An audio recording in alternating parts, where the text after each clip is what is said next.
Okay, so first, you get the NHD. And I don't know if you guys looked at all this, but when you look at the NHD, you're kind of looking at like, oh, here's the natural hazard disclosure. Okay, great. Most people, you just need to disclose this, and this will go on and on and on. This kind of thing can easily be, usually they show you page display. Usually they show you how many pages are in this thing. It's right at the top, 45 pages. So most of this, people are going to go through, and they just need to know about it. This isn't going to be part of your, it's part of your inspections, but not part of your request for repairs. Then you have, this is going to be the part that's going to reflect your request for repairs. So here you have a home inspection report, and they all look different. This is one, it just depends on who you get. Some will be better than others. A lot of them will have what they call like a summary or the overview sort of thing. And they're going to go ahead and show you some of the stuff that they'd be concerned about. Some of it like, okay, garage 0.7. The door between the garage and the interior of the house is not rated for fire per US local codes. Hollow core or altered doors, pet doors, do not meet this requirement. The door between the house and the garage should be filled with an automatic closer as well. Okay, fine. So that's the overview.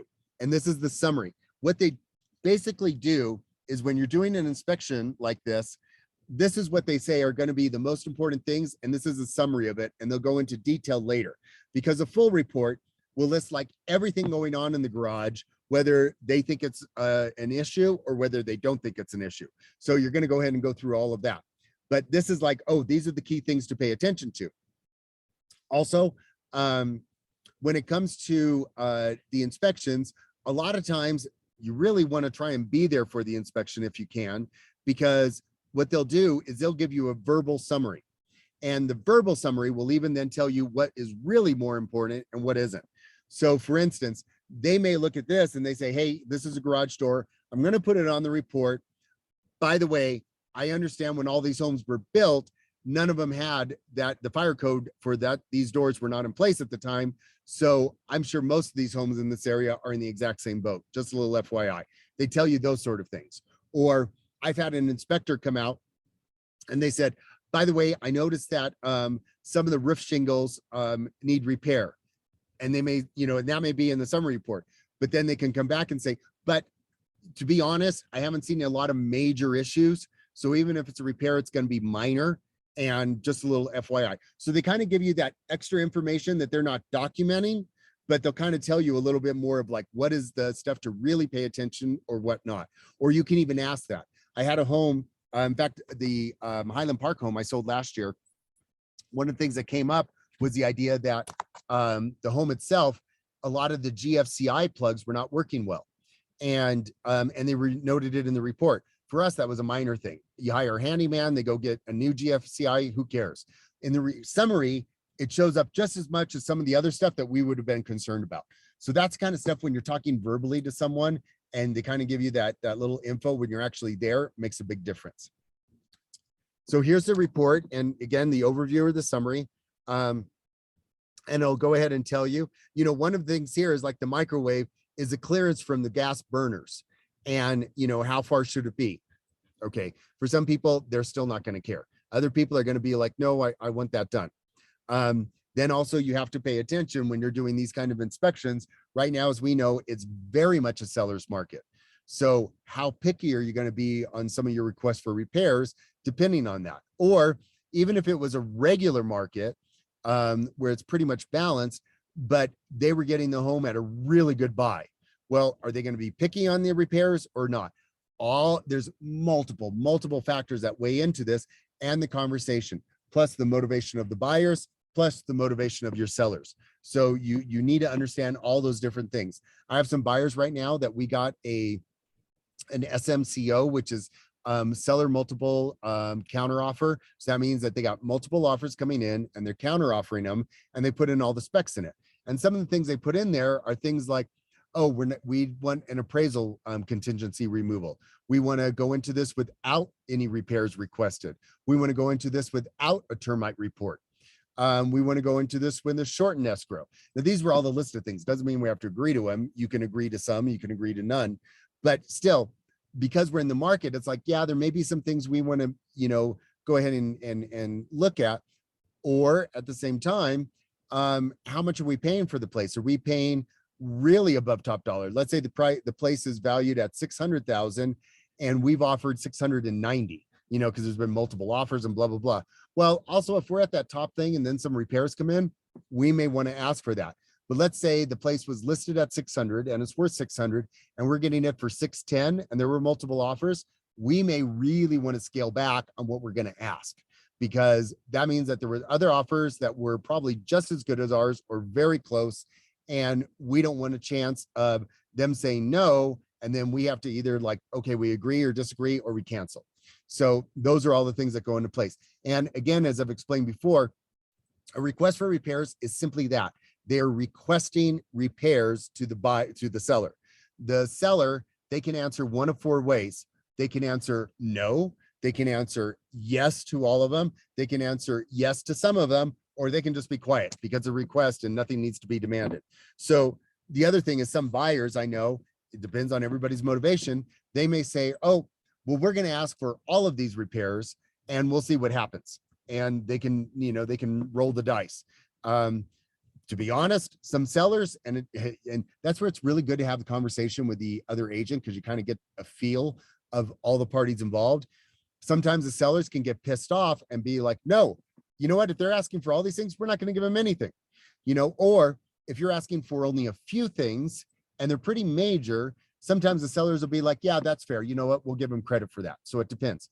For instance, again, that Highland Park home last year, when we went in, I mentioned to the selling agent at the inspection, I said, listen, there's some major things that came up in the termite report and some major things that came up mainly with the sewer. All this other stuff, like I mentioned, the GFCI, we don't really care about. That's all minor stuff, and that's fine. We'll get a handyman to fix it. But some of these major things we're a little concerned about. Is it okay? How would your sellers perceive a request for repairs? Now, we could have sent it anyway, but that's when she came back and she goes, well, if you don't ask, you won't get. So that let me know that she was also going to talk to the sellers and let them know, hey, we're being very reasonable on our request, and it's not outside the realm of actually giving us the credit. Guess what? They gave us credit for the termite section 1 in the report and the entire sewer, which ended up being around $2,700. So we did get that credit. So it depends. You got to know everybody involved in it. And sometimes you'll have a buyer too that they're very handy with a home and they're like, no problem, we'll fix it. No problem, we'll fix it. Oh, we can take care of that. So they don't even care. Other times you can have other people that are not handy at all and they want to make sure everything's working because they don't know what to do. And then when you have an investor, a lot of times investors will go into places and that's one of their things. They're like, okay, we're not going to offer top dollar, but also we're not going to ask for any repairs. So usually a lot of places that are major fixer-uppers, that's when it can be attractive because, hey, we're not going to ask for repairs because we're tearing everything down to the studs anyway. So it doesn't matter. So all of those factors you have to weigh.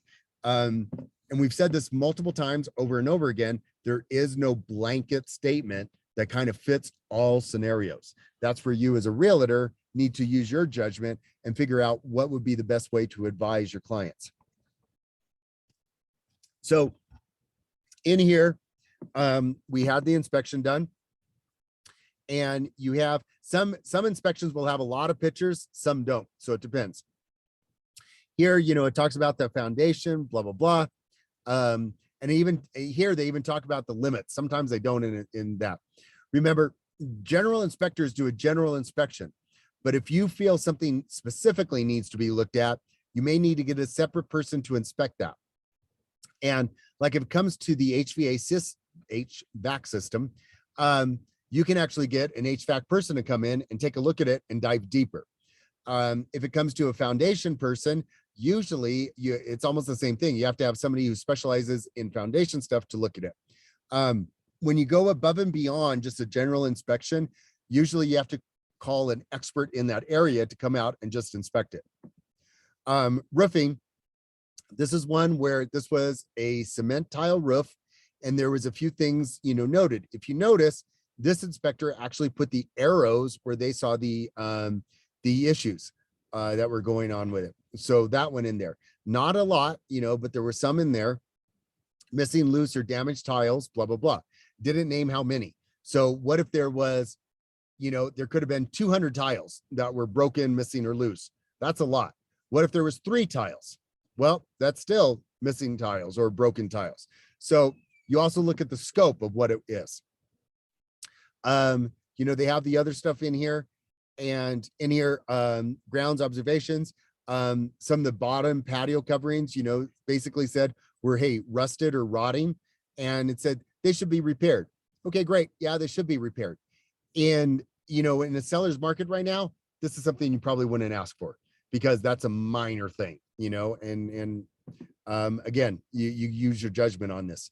The pool safety standards. This is one thing that we had to even do a, kind of disclose. I had to look up, because they had a pool and there was no fence around the pool, didn't meet the safety standards. And at the time, it was like, no. So we kind of disclosed, hey, by the way, normally, especially if you have young kids around the pool, whether they're yours or other kids, there should be some sort of safety around the pool. And so we had to kind of let everybody know that. The electrical, goes into the electrical stuff. It goes into all of this, the heating, the cooling. Sometimes they combine it. And as you can see, there's some areas in here, blah, blah, blah. Some of the reports, like elite inspections, anything that like here, it just says, hey, improve. A lot of times this will be in red. So they even make it easier in the report. And so you have, other stuff that could be improved. Some of the ducting was damaged. Well, what do they mean by damage? Did somebody lean on it at one point and there's a dent in it?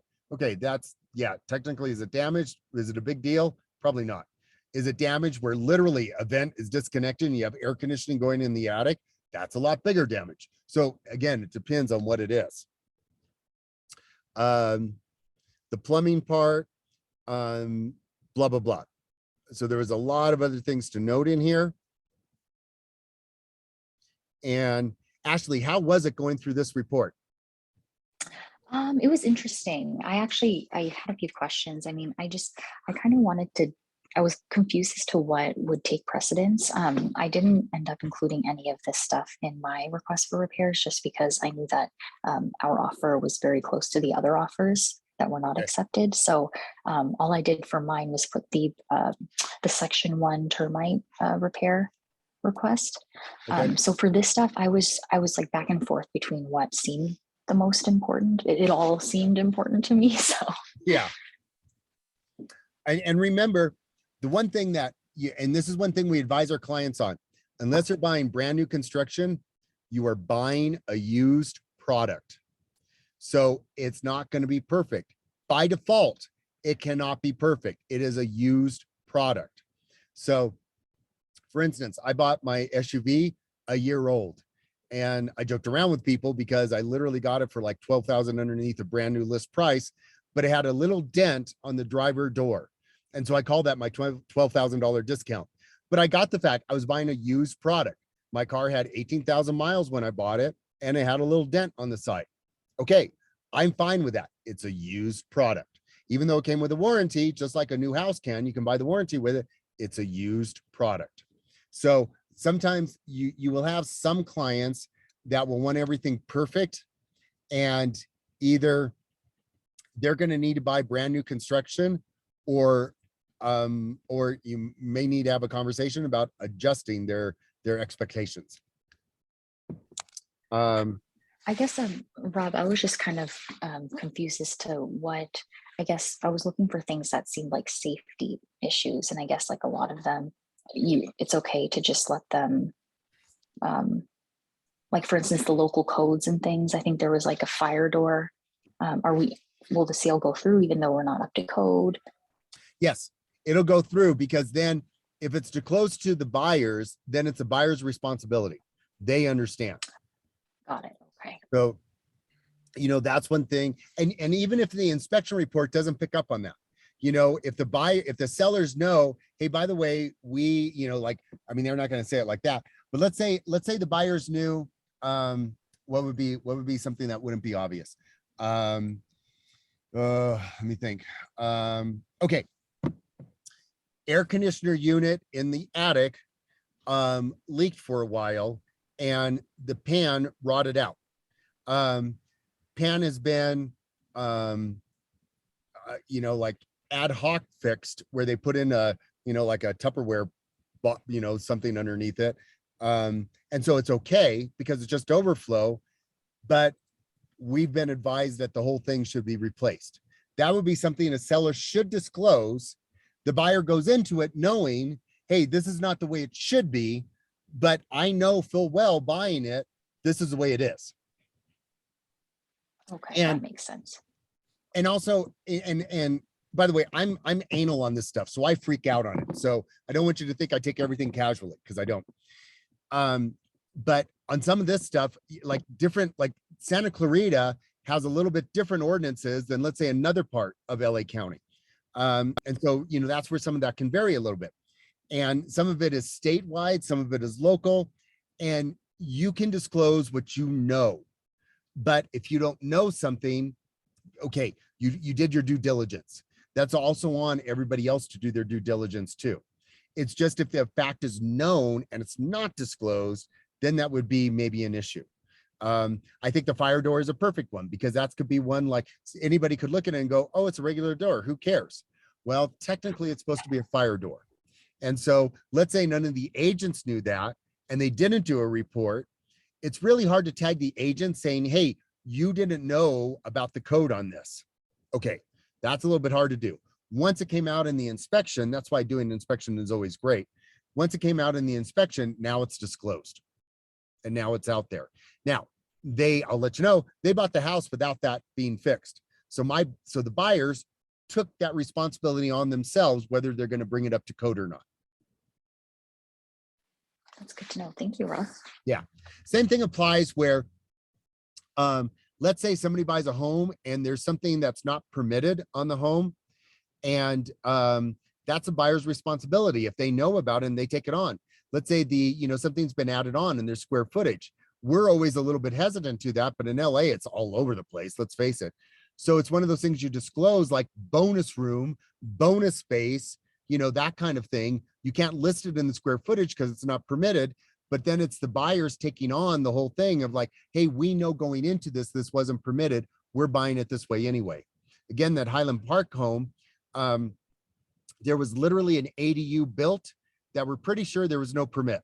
They did a garage ADU conversion, pretty sure no permit. My buyers took that on full well knowing. We talked about it. The listing agent even said, she goes, we know of no permits on file. We haven't really done a lot of research on it, but even my clients bought the place this way. My buyers were like, fine, we get it, no problem. All of it's disclosed. So that's even something, that's even like a major thing, a whole building that's been built and it doesn't even have a permit, and they took that on themselves. And I have a good relationship with those buyers, but if they were to come back to me and they were to say, hey, Rob, the city's come after us and now it's going to cost us all these repairs, I'd be like, well, remember, guys, we talked about this and you knew going into this that it wasn't permitted. And, and this was part of what you took on.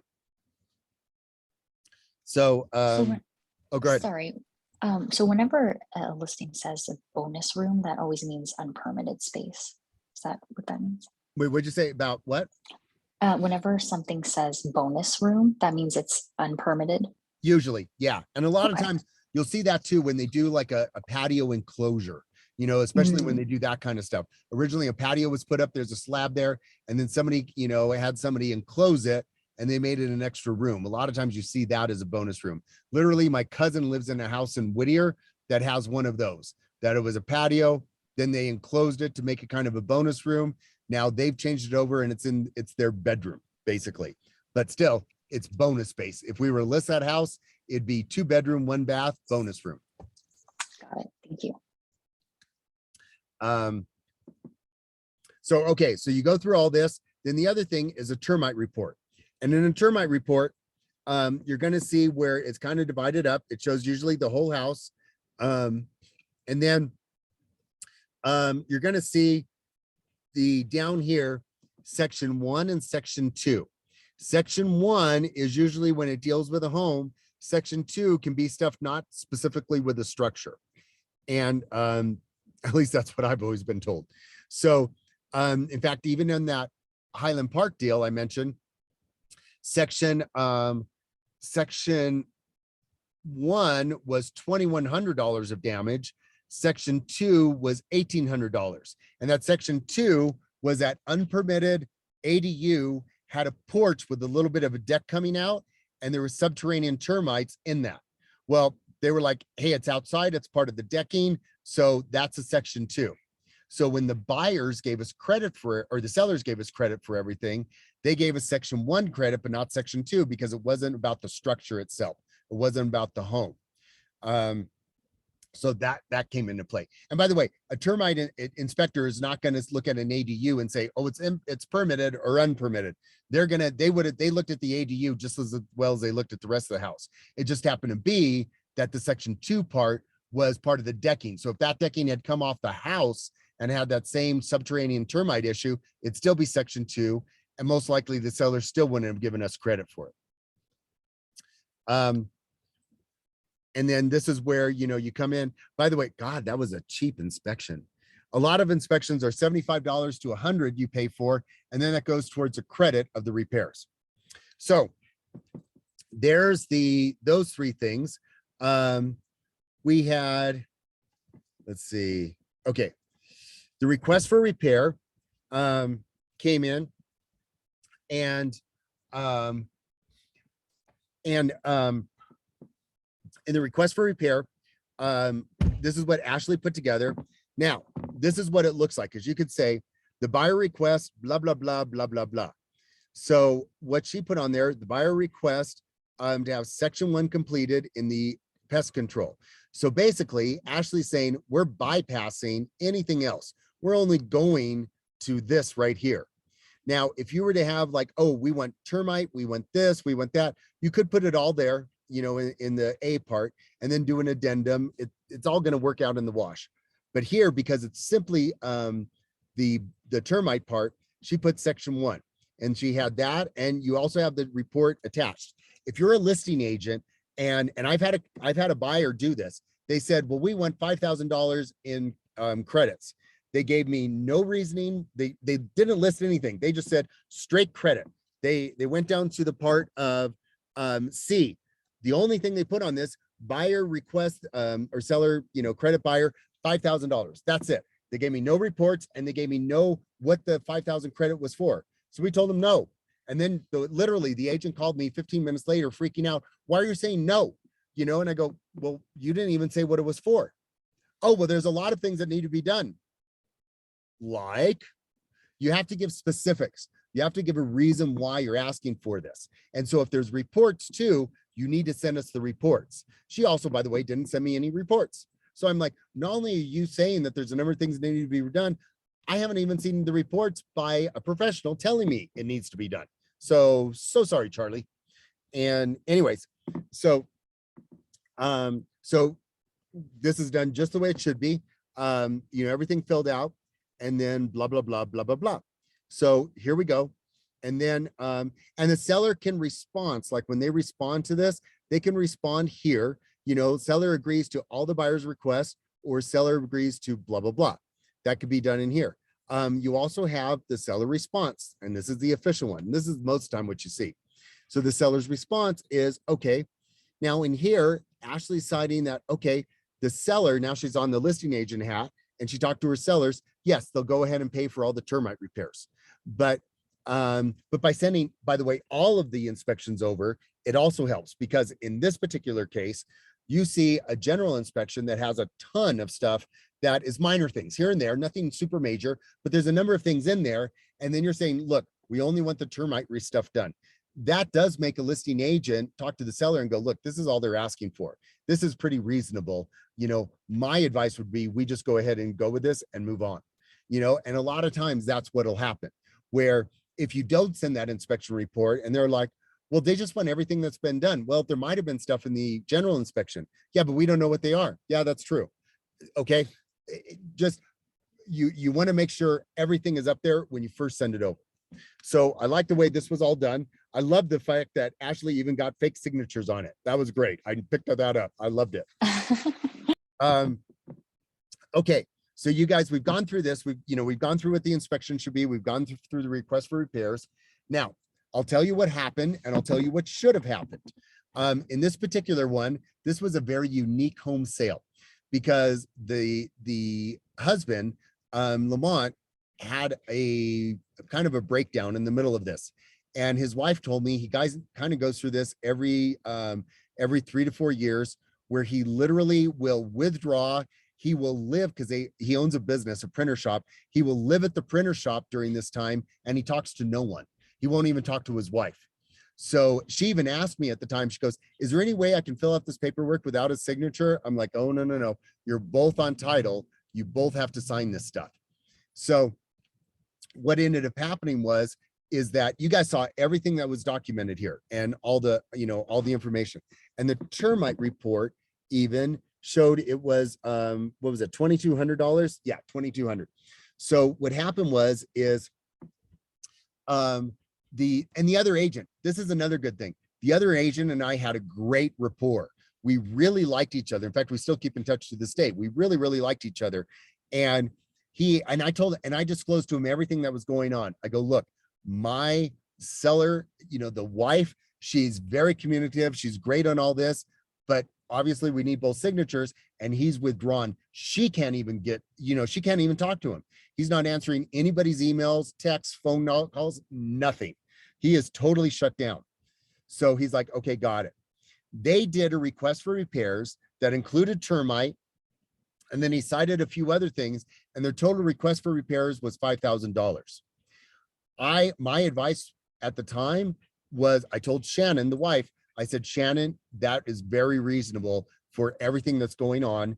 And I said that, I think that's a reasonable request. I don't think it's gone too far.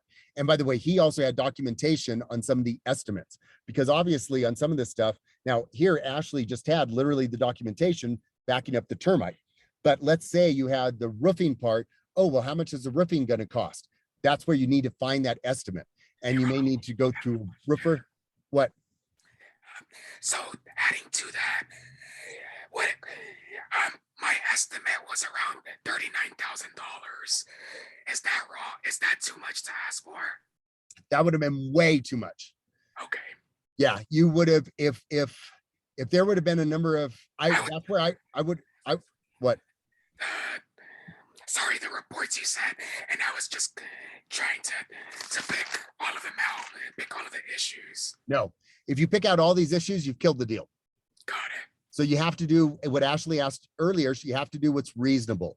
And you also have to have documentation. And some of this stuff, like, let's say the HVAC system needs a new filter or something. Okay, if you have a professional put it in, it may cost you $300. But you go to Home Depot, it costs you $60. So that's the kind of stuff. Even then, it's too much to ask, but that shows you the difference on the different things. You have to really balance that out and what's reasonable. Right now, we're in a seller's market, so you want to keep that down to a minimum, unless, let's say, you're paying over $100,000 on top of what the listing price was for the home. Well, then maybe you have a little bit of leeway to ask for more repairs, but it just depends. Again, every situation is going to be different. In this situation, they asked for $5,000, and he had estimates basically for the roofing tiles was the main thing. The roofing tiles, the termite, and there was something else.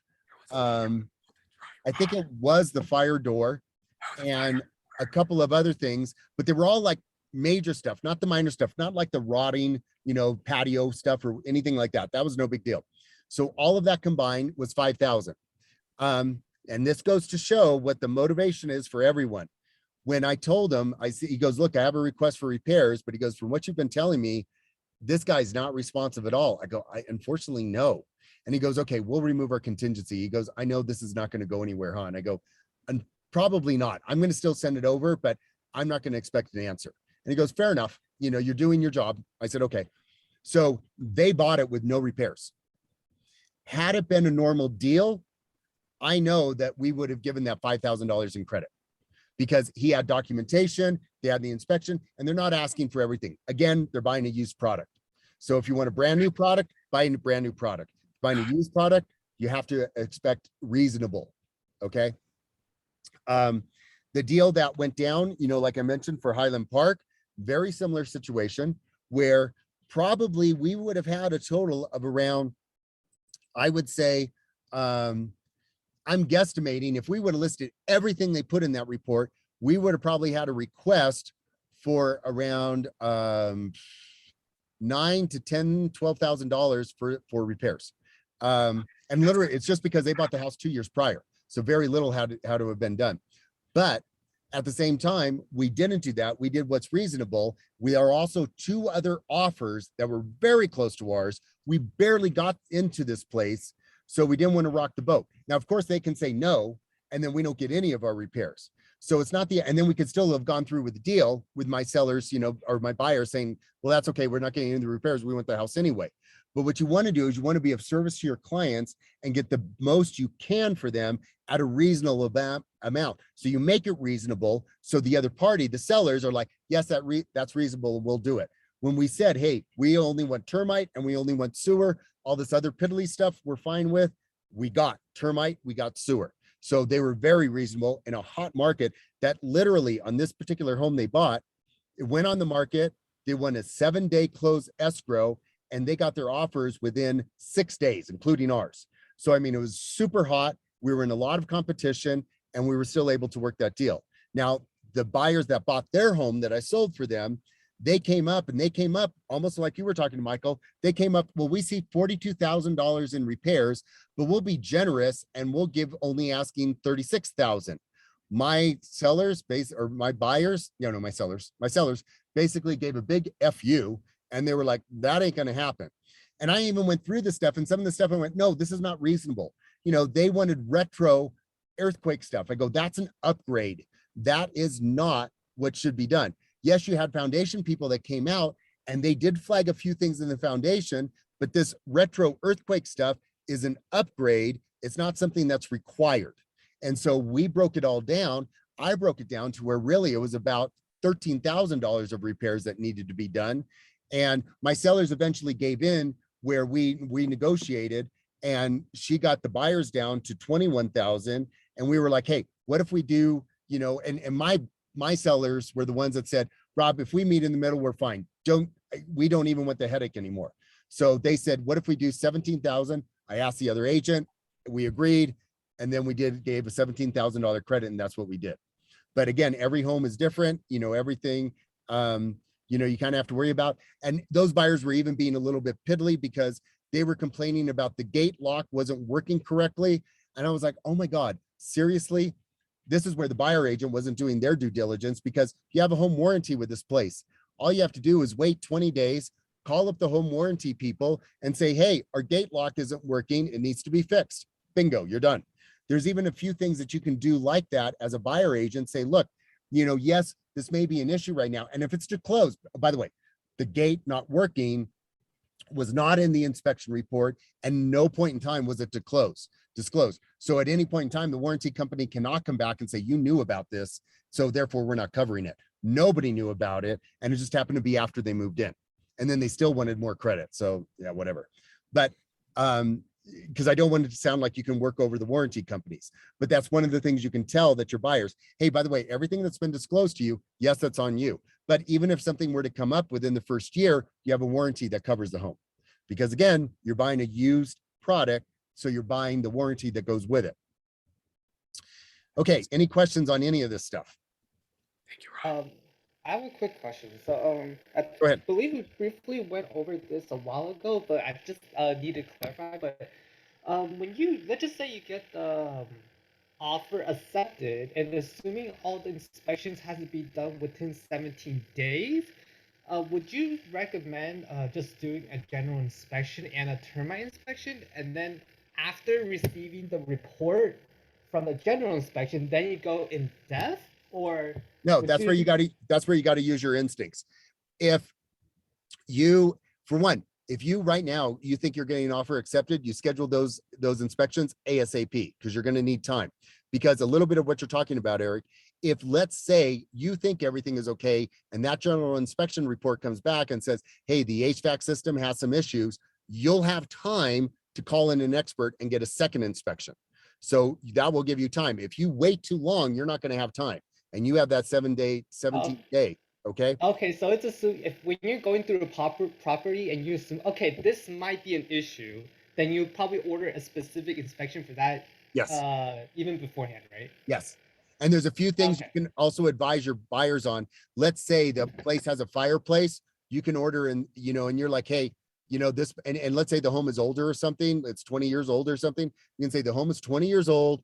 It looks like they've used the fireplace a lot. We probably want a chimney inspection, and that's going to be an addition because your buyers are paying for it, but you can advise them at the beginning. Let's say like the home I just helped my buyers buy recently, and we closed 3 weeks ago. The HVAC system literally was 2 years old. So we did a general inspection, but we didn't ask for an HVAC. The HVAC system's 2 year old. My buyers are like, why do we need an inspection on it? I agreed. The roof literally was 3 years old. Fine, general inspection covers it. We don't need anything else. But there's also places I've gone into and I've looked and I'm like, that looks sketchy. We need an inspection just for that. And I've done that with foundation. Like I've looked around and I've seen cracks in the foundation and I'm like, oh no, that would need an inspection. In fact, yesterday, my husband and I, the cabin we're staying at in Big Bear, there's literally, because the cabin is on a hillside, there's cracks in the foundation. And I even said to him, oh, if we were to buy this place, I would have a foundation expert looking at this and letting us know what the real deal is. So that's when where you kind of have to use your own judgment. But if it's something that there's no way you would know of, then that's when, okay, you want to do those general inspections early so you can, if you need a specific specialist, you can bring them in. Okay. I guess going off of that, when you're doing, or at least when you're telling your client like what type of inspections to do you usually give them a quote of multiple inspection companies and then having them choose, or do you just recommend them one to use? I usually give them multiples and then I tell them the ones I like the most. Okay. A lot of times your buyers won't have a clue and they'll say, well, can you just handle this for me? And then you do. Okay. I see. Okay. But if you're wanting to really cover your bases there, especially if you don't know, like I have my buyers right now, the 2 buyers I have, they actually came to our wedding. So I'm very good friends with them. And so they were like, Rob, whoever you think should inspect, and that's fine, no big deal. But if let's say these are somebody, let's say it was a referral from somebody else, I would ask them, listen, I have some inspection companies I tend to prefer and I can give you a list, or if you want me to choose, let me know. So I give it's still their choice. 90% of the time they'll come back and go, Rob, just order the one you think you should get. I'm like, okay, no problem. Okay. A very last minor question. For when you're doing the Avid inspection, do you usually do it do you usually do it right away? Like let's say after the listing contract is signed, or do you usually wait a little? It depends on the side of the thing. If you are a listing agent, that is literally part of your seller disclosures. So that needs to go over with the seller disclosures. That's 7 days. Because if you don't, that lets the buyers extend their inspection time. It gets a little gray area because if something comes up and it was in your Avid, then they can claim, hey, we don't know that. We didn't know that. So now we get 3 more after you let us know about that. We have 3 more days to make a decision.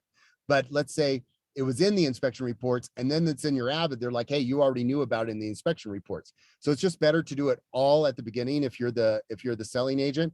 If you're the buyer agent, I would do it. Usually the buyer agent does it during the time of inspections, because then you have full access to the property at the time. The inspectors are doing their inspection and then you can do your Avid. Okay, great. Thank you. Sure. Anything Rob, else? Oh, go ahead. Rob, I just had 2 questions. In terms of, I know the buyer is paying for all these inspections, but do they just pay it in real time, or is that all charged to escrow at the end? Most of the time it's in real time. Okay, got it. And then My second question was, if you're trying to find out the, like, say for instance, the buyer wants to put in a fence on a property and is unsure where the city property ends and starts, would you order a property boundary survey? Is that what it's called? Yeah, you can do that. That gets pricey, and you're not guaranteed on timelines. So that's one thing you have to tell your buyer, like, hey, I know you want to do this fence, but just to let you know, we may not even get somebody here till after escrow, because we're depending on, you know, multiple factors involved. Because even sometimes the inspectors, when they come out to do the surveys, they have to lean on the city, and we all know how fast the city can work. Yeah. Okay. Thank you. Sure. Anything else, guys? Okay, good. We're going to do this whole round again, probably in a month or two, and do the same things over. One, I dig it. I just love it. And we're going to do it on some of the properties that I've done before. So I have intimate knowledge, just like this one. And I can tell you, you know, some of the unique things about it and what took place on this particular property. At the time it was listed, we had two offers. We had one at 700, what was it? $768,000. And we had another one at 765. And then we had 768. And the 765, we knew it was actually the buyers who we had. We knew they'd be wonderful buyers. I love the agent. Everything about it felt, oh my God, this is who needs to buy the property. The other one, everything felt the opposite. Like, oh, this is just going to be a pain in the butt. And sure enough, they were even a pain in the butt, even though they did get accepted. So what happened was that I called my sellers up and I said, look, the better offer right now is 768, but the 765 are those other buyers I told you about. And I said, I am sure we can get them up to 768 or above. And then I told them that same conversation, and even the 768 people, we could probably even get higher. And they were like, no, we want a clean and easy deal.